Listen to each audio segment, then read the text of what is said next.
और देश में लोकसभा चुनाव संपन्न हो गया है और सबकी निगाहें अब 4 जून यानी कल पर टिकी हुई हैं। ऐसे में जो एग्जिट पोल का आंकड़ा है उसमें फिर से एनडीए की सरकार बनती नजर आ रही है। लेकिन अगर बिहार की बात कर लिया जाए तो बिहार में एनडीए कितना सीट ला रही है, इन तमाम मुद्दों को लेकर हमारे सहयोगी विवेक ने हरीश सहनी से खास बातचीत की है।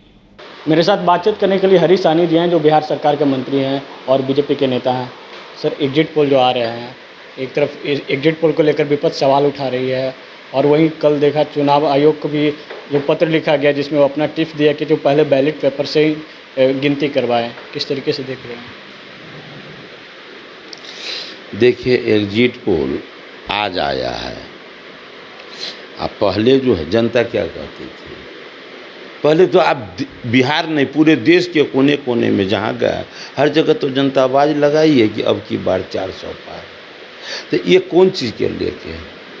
एक होता है कि कल हम काम कर देंगे आपके लिए, जनता के लिए, देश के लिए, समाज के लिए, किसान के लिए, मजदूर के लिए, कल कर देंगे। अब मोदी जी सब चीज़ कर दिए, इतना सुविधा दिए कि गांव में बूढ़े से बूढ़े लोग कहें कि मोदी जी के कार्यकाल जैसा कभी नहीं गरीब हितैषी योजना आया। तो उनको ध्यान में रख कर न वोट है। कल आश्वासन जो है, आश्वासन तो पहले लोग पूछते थे ये नेता का आश्वासन है, उसको नेता से जोड़ देता था आश्वासन को। लेकिन वर्तमान समय में अब तो जितना काम मोदी जी कर दिए हैं उस काम को ध्यान में रखकर गांव घर के आम जनता, भोली भाली जनता जो है वो कहा कि नहीं, मोदी जी हम काम किए हैं तो जो काम किए हैं हम उसका सम्मान करेंगे। इसीलिए वो वोट दिए हैं, जमकर वोट दिए। इसलिए आम लोग कहते हैं अब की बार 400 पार और वही होगा। कल के नतीजे के, कल के जो आने वाले मतगणना का जो रिजल्ट है उसमें कितने पार हो रहे हैं बिहार से? अगर बिहार अब जात पात से ऊपर उठकर, खून खराबा से ऊपर उठकर, हालांकि अभी भी वो लोग चाहते हैं कि दहशत पैदा करके हम चुनाव जीत ले। इसी का नतीजा है, देखिए रामकृपाल यादव जी पर, हमारे उम्मीदवार पर फायरिंग किया गया है। वो भूल गया कि अब वो जमाना लद गया। ये फायरिंग मेरे उम्मीदवार पर हुआ है, भाजपा के एनडीए के उम्मीदवार पर हुआ है। तो ये लोग पुराना ज़माना खोज रहे हैं, लेकिन अब वो पुराना ज़माना को लोग बहुत पीछे छोड़ दिए हैं। अब लाठी में तेल पिलावन वाला विषय को लोग भुला करके राष्ट्रवाद और विकासवाद को ध्यान में रख करके अब वोट कर रहे हैं। निश्चित रूप से बिहार में 40 का 40 सीट और देश में 400 पार हम लोग जाएंगे। सुबह सुबह आज एक पोलिंग बूथ एजेंट नालंदा के, उनको गोली मारकर हत्या कर दी गई, जो मुख्यमंत्री का गृह जिला पड़ता है। पूरी जानकारी नहीं है।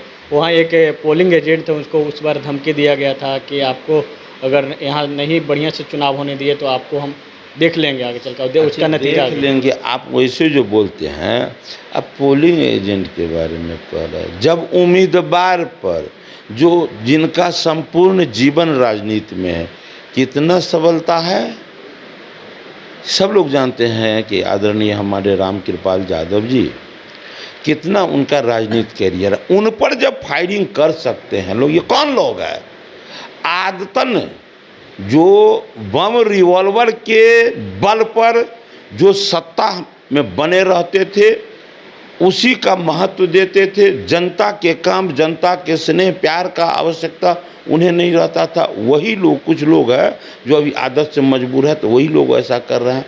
बाद बाकी अभी बिहार में लोग शांति का माहौल और विकासवाद, राष्ट्रवाद का माहौल बनाना चाहते हैं। इसलिए 40 में 40 सीट हम लोग सभी लोग कहते हैं, मानते हैं। अच्छा, ये बताइए, तेजस्वी यादव कह रहे हैं कि कल के बाद कल जो परिणाम आएगा उसके बाद बिहार में भी खेल हो जाएगा, मुख्यमंत्री नीतीश कुमार की जगह कोई और जगह लेने वाले हैं, क्या लगता है? अच्छा, एक बात कहिए, ये खेला होगा, ये आज थोड़ी कहा है। जब बिहार में जब सरकार बनी तो ये कह रहे थे खेला होगा, खेला हो गया। सो देखे ना, एनडीए की सरकार बनी ना, ये खेला अपना खेला कर, उनके कहने से खेला बिहार में अब नहीं होने वाला है।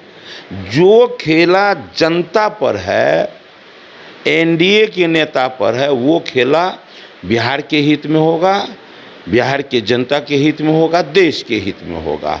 अब उनके हित में, उनके कहने से वैसा कोई विषय नहीं आने वाला है। चलिए, ये थे मंत्री हरीश साहनी जी। इनका साफ तौर पे कहना है कि देश में जो 400 पार के लक्ष्य है, जो 400 पार के लक्ष्य होगी और बिहार के 40 की 40 सीट हम लोग जीतने वाले हैं। तेजस्वी यादव जो कहे कि 4 दिन के बाद जो खेला होगा वो खेला हो के दिख गया बिहार में। बिहार में एनडीए की सरकार है और एनडीए की सरकार आगे भी रहेगी।